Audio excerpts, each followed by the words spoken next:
Assalamualaikum warahmatullahi wabarakatuh. Perkenalkan, saya Nur Fitra, adalah dosen Prodi Ilmu Pemerintahan pada Fakultas Ilmu Sosial dan Ilmu Pemerintahan Universitas Al-Syariah Mandar.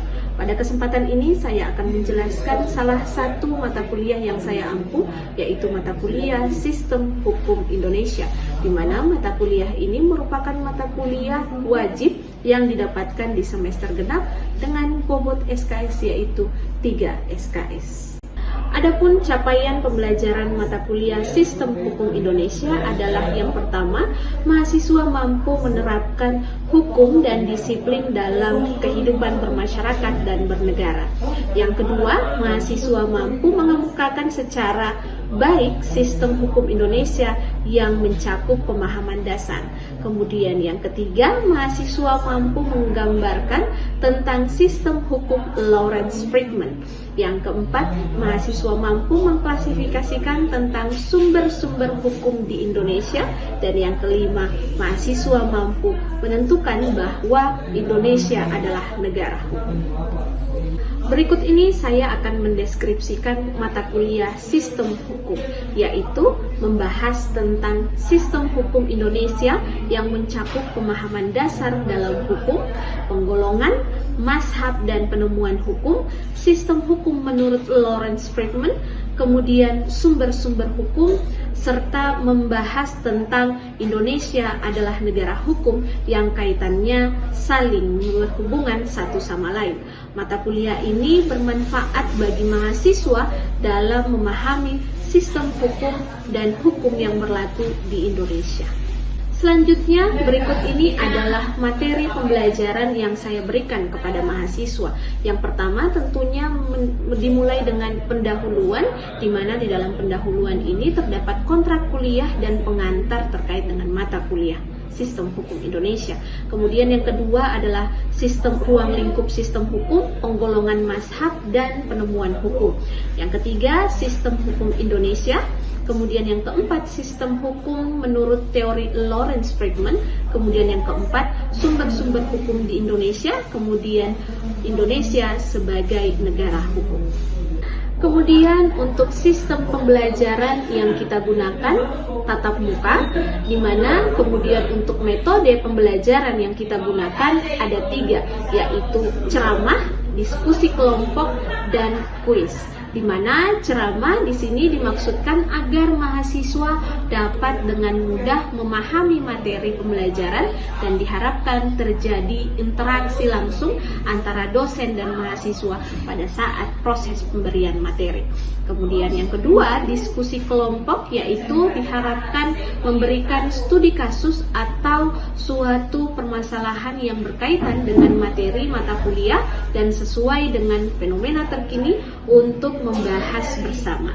Tujuan dari diskusi ini agar mahasiswa dapat bertukar pikiran, memberikan solusi, memecahkan suatu permasalahan dengan harapan bahwa semua mahasiswa dapat lebih aktif lagi bertukar pikiran serta menyumbangkan ide-ide kreatif. Dan yang ketiga, pemberian kuis kepada mahasiswa. Ini menjadi alternatif dalam pemberian penilaian kepada mahasiswa. Metode ini juga berfungsi sebagai bahan review atas materi-materi perkuliahan yang disampaikan sebelumnya. Secara teknis, metode ini dapat dilakukan apabila proses perkuliahan akan hampir selesai. Nah, untuk mempermudah penyampaian materi, saya selalu mempersiapkan dari mulai menyiapkan slide presentasi, buku ajar, handbook sesuai RPS. Untuk sistem penilaian saya menggunakan teori 10% aktivitas, 20% tugas dan diskusi, 30% UTS dan 40% UAS. Nah, berikut ini saya akan tampilkan video proses pembelajaran mata kuliah Sistem Hukum Indonesia. Bismillahirrahmanirrahim. Assalamualaikum warahmatullahi wabarakatuh. Waalaikumsalam warahmatullahi wabarakatuh. Selamat siang. Halo, Om Swastiastu, Namo Buddhaya, salam kebajikan. Jadi pertemuan kita hari ini itu pertemuan ke-9 terkait dengan mata kuliah Sistem Hukum Indonesia. Nah, di minggu kemarin kita sudah bahas terkait apa? Subjek dan objek hukum. Subjek dan objek hukum. Tahu dulu tujuan dari pembelajaran. Yang pertama, mahasiswa mampu menjelaskan penerapan sistem hukum menurut Lawrence Friedman. Kemudian mahasiswa mampu menjelaskan faktor penegakan hukum menurut Lawrence Friedman. Nah, unsur-unsur pelaksanaan sistem hukum. Jadi kita masuk dulu di unsur-unsur penerapan sistem hukum. Yang pertama, sistem senantiasa diciptakan dan diatur oleh sekelompok manusia atau gabungan dari kelompok manusia, mesin, dan fasilitas. Akan tetapi dapat juga terdiri dari gabungan kelompok manusia, seperangkat pedoman dan alat pengolahan data. Jadi unsur-unsur pelaksanaan sistem itu, yang pertama, sistem senantiasa diciptakan dan diatur oleh sekelompok manusia atau gabungan dari kelompok manusia, mesin, dan fasilitas terhadap setiap masukan perubahan yang terjadi di luar dari dirinya. Nah, sekarang kita masuk ke penegakan hukum. Nah, untuk penegakan hukum sendiri adalah proses dilakukannya upaya untuk tegaknya atau berfungsinya norma-norma hukum secara nyata sebagai pedoman perilaku dalam bertingkah laku atau hubungan-hubungan hukum dalam kehidupan bermasyarakat dan bernegara. Jadi penegakan hukum adalah upaya kontrol sebagai kontrol sosial. Hukum itu unsur yang keduanya rangkuman dari keseluruhan bagian atau subsistem yang dapat dipecah kembali. Kemudian yang ketiga, saling terkait antara subsistem dan subsistem lainnya. Ini juga sudah pernah saya bahas sebelumnya bahwa sistem itu adalah satu kesatuan. Jadi terhubung antara subsistem yang satu dengan subsistem yang lainnya. Kemudian memiliki yang keempat, memiliki self-adjustment sebagai suatu kemampuan yang secara otomatis mampu untuk menyesuaikan diri dengan lingkungannya. Nah, jadi penegakan hukum itu adalah proses dilakukannya upaya untuk tegaknya atau berfungsinya norma-norma hukum secara nyata sebagai pedoman perilaku dalam bertingkah laku atau hubungan-hubungan hukum dalam kehidupan bermasyarakat dan bernegara. Nah, jadi penegakan hukum ini memang penting di dalam bernegara, di dalam penerapan sistem hukum. Kenapa? Untuk mengontrol tingkah laku masyarakat atau untuk mengontrol tingkah laku kita sebagai kontrol sosial. Yang mana contohnya kira-kira? Sebagai kontrol sosial. Kira-kira yang mana contohnya? Nah, saya kasih satu contoh. Misalnya kita berkendara. Kalau kita berkendara, otomatis ada aturannya toh. Bisa menggunakan laju kecepatan sekian kilometer per jam, atau kalau di dalam kota yang padat penduduk kita tidak boleh terlalu laju. Kalau di tol kita baru boleh laju.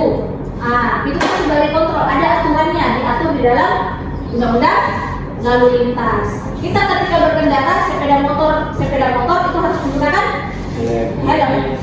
Kalau kita tidak menggunakan helm, maka kita melanggar undang-undang lalu lintas. Kita menerobos lampu merah, melanggar. Lampu merah itu aturan bukan? Aturan. Aturannya apa? Kalau merah berhenti, hijau jalan, kuning hati-hati. Itu sebagai kontrol sosial kita. Kita juga tidak boleh seenaknya memukul orang. Misalnya saya cuma, apalagi di daerah kita ya, salah sedikit tersinggung. Kita cuma lihat begini, apalagi kalau orang yang temperamen, tiba-tiba langsung tersinggung mau memukul. Itu kan kalau hukum tidak ada, otomatis orang akan seenaknya hantam sana sini. Nah, kalau bayangkan kalau tidak ada hukum, orang akan seenaknya menyerobot tanah, orang akan seenaknya ambil barang kita, karena tidak ada hukum yang mengatur. Itu gunanya penegakan hukum. Kemudian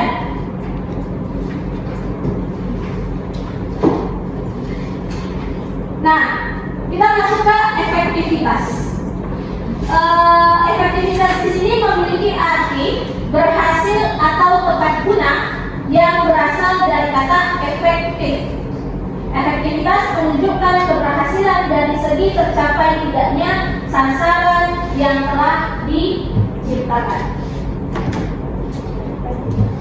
Nah, jadi penegakan hukum ini efektif tidak diukur di dalam penerapannya, efektif tidak adanya sistem hukum ini atau penerapan hukum ini atau penegakan hukum ini efektif tidak di dalam masyarakat. Kalau menurut kalian efektif atau tidak? Efektif. Efektif. Bayangkan kalau orang mau langsung menyerobot lampu merah, orang dari mana, apalagi di perempatan yang ramai, semua orang buru-buru. Kalau tidak ada lampu merah, maka yang ada tabrakan beruntun, orang seenaknya potong jalan orang. Jadi dengan adanya penegakan hukum itu, maka hukum itu harus efektif, memberikan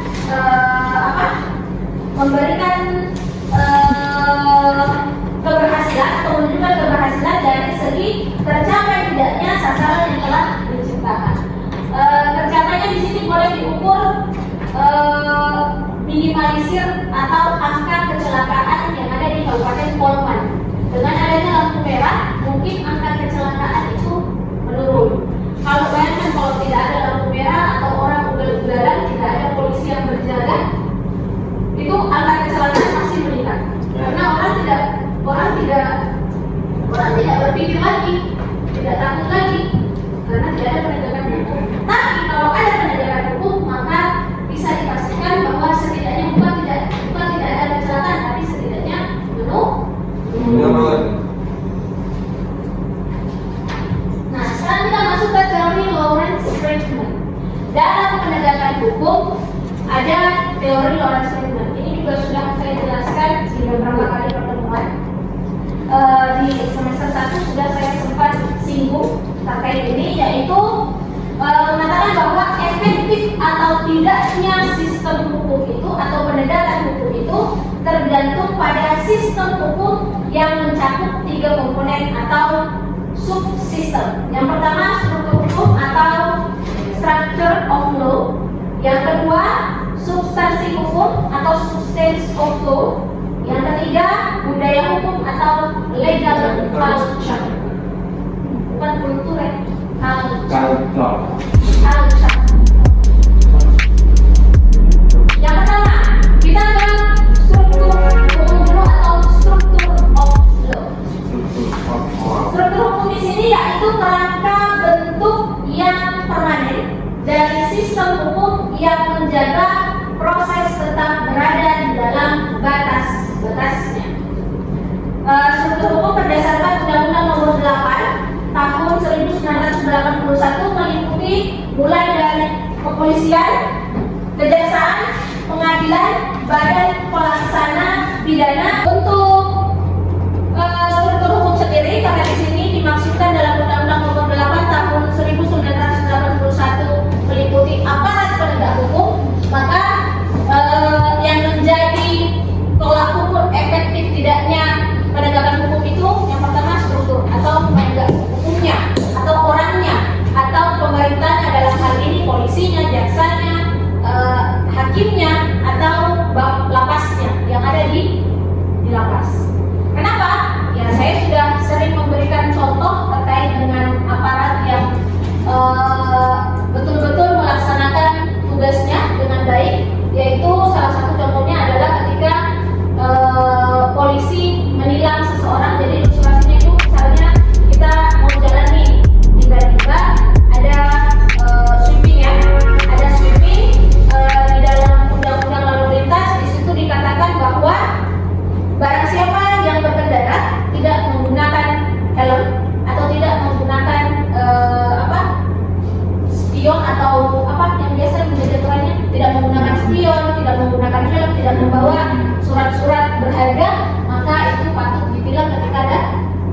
substansi hukum adalah istilah produk, yaitu suatu keputusan yang baru disusun dan baru dibuat, yang mana di sini ditekankan pada suatu hukum akan dibuat jika melalui peristiwa terlebih dahulu. Jadi yang dimaksud di sini substansi hukum atau substance of law adalah isi atau undang-undangnya, produk hukumnya. Kalau produk hukum itu berarti undang-undangnya atau keputusannya atau atau keputusan hukum atau kebijakannya yang termuat dalam produk hukum, yaitu undang-undang nomor sekian tahun sekian. Nah, di dalam ilustrasi tadi terkait dengan lalu lintas itu kan sudah jelas di dalam undang-undang bahwa sudah jelas bahwa di dalam undang-undang semua masyarakat yang menggunakan kendaraan bermotor itu harus menggunakan berarti. Tapi kalau di dalam undang-undangnya tidak dikatakan demikian, maka penegak hukum tidak berhak untuk menindak atas dasar tidak menggunakan. Sama halnya di dalam undang-undang yang baru-baru terjadi terkait putusan, siapa yang sering nonton sering nonton berita? Ada yang sering nonton berita? Tahu berita yang terbaru terkait dengan pemilu? Putusan Jakarta, Pengadilan Jakarta, putusan Pengadilan Jakarta, Pengadilan Negeri Jakarta yang memutuskan bahwa menunda pemilu. Pernah dengar? Ya, pernah dengar itu? Pernah ya? Itu salah satu contoh penegak hukumnya yang tidak mengerti posisi sebagai penegak hukum. Dalam hal ini kan waktu itu hakim yang memutuskan, ya, tahu tidak bahwa di dalam undang-undang 1945 di dalam pasal 22E ayat 1 dikatakan pemilihan umum berlangsung dilakukan secara langsung, terbuka, umum, bebas rahasia setiap 5 tahun sekali. Logikanya kalau ditunda otomatis lebih dari 5 tahun. Jadi 2019 ke 2024 itu sudah cocok dilaksanakan pemilu di 2024. Jadi penegak hukum ini dalam putusan Jakarta Pusat, putusan Pengadilan Negeri Jakarta yang mengatakan bahwa pemilu harus ditunda karena adanya gugatan dari salah satu partai karena dia tidak lolos administrasi, tidak masuk dalam kategori sebagai partai yang menjadi peserta pemilu, maka harusnya sebagai penegak hukum dia menolak gugatan atau ajuan oleh partai ini, dia limpahkan ke PT UN. Jadi dua yang dilanggar. Dia melanggar kewenangannya. Pengadilan negeri tidak berwenang memutus sengketa pidana, sengketa pemilu. Dia pengadilan negeri tidak memiliki kewenangan untuk menunda pemilu. Yang bisa menyelesaikan sengketa pemilu itu PT UN, bukan pengadilan negeri. Paham? Paham ya? Benar paham? Apa tadi? Pengadilan negeri tidak berwenang untuk memutuskan sengketa pemilu. Yang berwenang siapa? PT UN. Kemudian kalau misalnya putusan Pengadilan Negeri Jakarta tadi itu terlaksana, maka dia mencederai konstitusi. Di dalam Undang-Undang Dasar 1945 pasal 22E ayat 1 sudah jelas-jelas dikatakan bahwa pemilu dilaksanakan setiap 5 tahun sekali. Berarti secara substansi sudah jelas.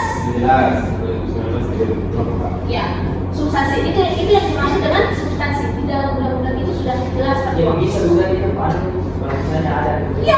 Jadi yang digugat waktu itu, jadi kronologinya Partai Prima melaporkan KPU RI ke Pengadilan Negeri.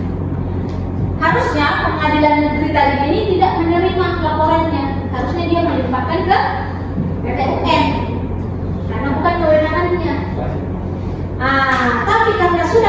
memutuskan, jadi pihak KPU melakukan upaya hukum untuk banding ke MK, Mahkamah Konstitusi. Akhirnya putusan Pengadilan Negeri ini tidak berjalan, dan itu ketika berjalan maka mencederai konstitusi.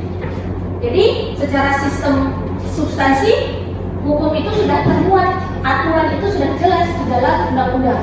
Tinggal tadi strukturalnya atau penegak hukumnya yang tidak melakukan tugasnya sebagaimana mestinya. Kemudian yang ketiga, budaya hukum. Budaya hukum atau legal culture. Budaya hukum adalah keseluruhan sikap dari warga masyarakat dan sistem nilai yang ada dalam masyarakat yang akan menentukan bagaimana seharusnya hukum itu berlaku dalam masyarakat yang bersangkutan. Negara kita adalah negara demokrasi. Salah satunya arti dari negara demokrasi adalah pemerintah atau kekuasaan dari rakyat, oleh rakyat dan untuk rakyat. Makanya budaya hukum atau legal culture ini menjadi salah satu komponen yang dikatakan oleh Lawrence Friedman bahwa efektif tidaknya sistem hukum itu bergantung dari tiga ini. Salah satunya adalah budaya hukum. Karena kita adalah negara demokrasi, pemerintah atau kekuasaan itu dari rakyat untuk rakyat dan oleh rakyat. Jadi yang diatur tingkah lakunya adalah rakyat. Yang memberikan kekuasaan adalah rakyat. Yang memilih perwakilannya adalah rakyat. Jadi semua itu dikendalikan oleh rakyat. Tapi ceritanya sekarang bagaimana? Nah, justru rakyat yang dikendalikan. Jadi siapa ya? Rakyat. Nah, jadi budaya hukum atau legal culture ini itu juga menjadi salah satu faktor pendukung dari berhasilnya sistem hukum ini. Karena bagaimana cara kita menyikapi hukum itu, kemudian bagaimana nilai-nilai kita yang ada di dalam masyarakat itu bisa berjalan. Jadi kalau misalnya kayak tadi, harusnya partai prima, kalau misalnya harusnya partai yang mengajukan itu harusnya paham bahwa bukan ranahnya di pengadilan negeri, ranahnya itu ke pengadilan PT-UN. Atau kemudian misalnya mahasiswa yang ditilang oleh polisi harusnya tidak memberikan celah kepada penegak hukum untuk memberikan tip atau untuk memberikan uang pelicin supaya diloloskan. Karena masyarakat kita masyarakat yang tidak mau ribet, tidak mau susah, meskipun 200.000 bayarannya pada saat tilang di tempat itu lebih mahal ketimbang harus ke pengadilan mengambil surat tilang, ya masyarakat kita bodo amat karena mereka tidak mau berurusan sama pengadilan. Padahal kan lebih gampang kalau kita berurusan dengan pengadilan, lebih terstruktur, uangnya juga masuk ke pajak negara, bukan ke kantong. Tapi kalau kita selesaikan di tempat, uangnya masuk ke kantong pribadi oknum itu. Oke?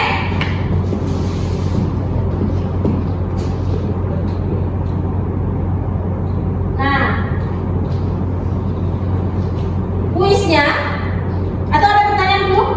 Nah, ada yang bisa menjawab kuis 3 komponen menurut teori Lawrence Friedman yang mempengaruhi sistem penegakan hukum? Ayo, silakan lihat. Yang pertama itu adalah struktur hukum yang terdiri dari penegak hukum seperti kepolisian, kejaksaan, badan pidana, lapas, pengadilan, dan sebagainya. Terus yang kedua itu substansi hukum, di mana substansi hukum itu adalah norma atau perilaku manusianya, produknya, isi hukumnya yang tercantum dalam undang-undang. Yang ketiga itu budaya hukum, kekuatan sosial bagaimana hukum dilaksanakan, dihindari atau disalahgunakan. Ulangan dulu ya. Nah, kesimpulan dari mata kuliah dan hukum masyarakat merupakan salah satu faktor bagi penegakan hukum yang efektif selain faktor penegakan hukum, dan budaya hukum. Oke? Nah, itulah tadi video cuplikan proses pembelajaran mata kuliah Sistem Hukum Indonesia. Semoga bermanfaat dan Assalamualaikum warahmatullahi wabarakatuh. Assalamualaikum warahmatullahi wabarakatuh. Waalaikumsalam. Wabihi nasta'inu ala umuri dunya waddin. Wassalatu wassalamu ala asyrafil anbiya wal mursalin sayyidina Muhammadin wa ala alihi wa sahbihi ajmain, amma ba'd. First of all, I would like to say thanks to Allah Subhanahu wa taala who has given us the mercies and blessing so we can meet together in this event international conference webinar. The second, salawat and to our Prophet Muhammad Sallallahu Alaihi Wasallam who has brought us from the darkness to the darkness. Uswatun Hasanah. Well, we will to inform you that in the second session there will be 7 keynote speakers who will be delivering their idea regarding the social impact during and after COVID-19. Well, please welcome to our participants from around the world attending this virtual international conference held by FISIP UNASMA. Next, this event will be handled by 2 moderators. The first moderator is Aco Nasir, he is a lecturer from Education Faculty Universitas Al Syariah Mandar. Hi, sir. And the second moderator is Muhammad Abid Esfil, lecturer Social Science Faculty of Universitas Al Syariah Mandar. Jadi di sesi kedua ini kita akan dipandu oleh moderator dan Pak Abid, Pak Aco Nasir akan memandu dalam bahasa Inggris dan Pak Abid akan memandu dalam bahasa Indonesia. Without further ado, please welcome our moderator and time is yours. Oke, Assalamualaikum warahmatullahi wabarakatuh.